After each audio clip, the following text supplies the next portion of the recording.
Politično sceno še vedno pretresajo Golobove predpraznične napovedi. Da so medresorska usklajevanja med velikim številom ministrstv in veliko pomeni tudi 17, da ne bo nesporazumov.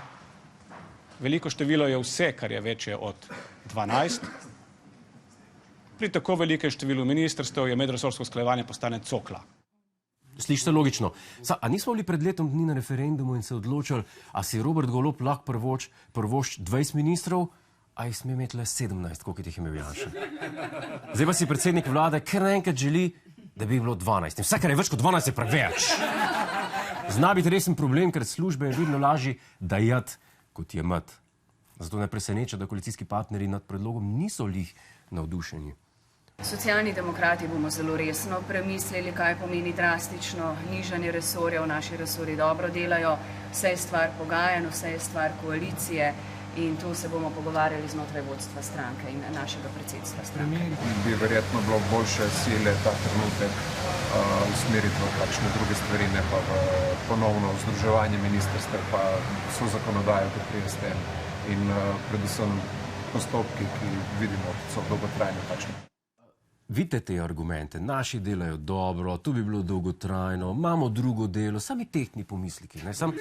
Jaz vam povem, da za temi modrimi besedami so precej drugačni razlogi. V politiki je namreč treba brati med vrsticami, to vsi veste, da ni vse očitno. Zato smo pred kratkim nabavili en program, software, na internetu, 9,90 € za mesec je. Program, ki zna brati med vrsticami in potem generira ton, podnapise, kaj so si politiki res mislili. Dajmo si pogledati, kaj je med vrsticami razbral ta software pri teh dveh izjavah. Ne vem, kaj si misli ta amater. Jaz iz Mladike ne grem, pa če me ubijete.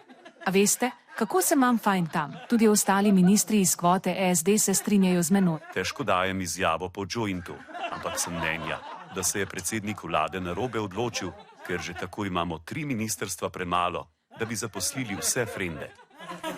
To je pa malo bolj iskreno. Dobro plačanih služb v državni upravi je tako premalo, zakaj bi jih ukinjali? Ampak kot ponavadi ponujemo pomoč in dober nasvet. Katera ministrstva bi lahko ukinili brez posebne škode? Najprej tiste, ki že zdaj nimajo ministrov in imajo začasno vodstvo. Ministrstvo za kmetijstvo bi lahko trajno združili z obrambo, ki ima že v tem trenutku čist primernega ministra za obe področji. Prav tako imata oba resorja precej skupnega, recimo težko mehanizacijo, ki orje polja. Pa babek so žabe. Alenka Bratušek bi brez posebne škode poleg infrastrukture lahko obdržala prostor in naravne vire, ker od naravnih virov nafte itak nimamo, sonce pa si je ne glede na Bratuškovo.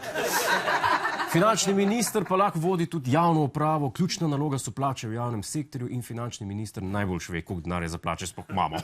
Če ga sploh imamo. Če zmanjka denarja, pa seveda lahko ukinemo tudi ministrstvo za finance. Mirno pa bi lahko živeli brez ministrstva za digitalizacijo, računalnike lahko kup kar vladni IT-ovc.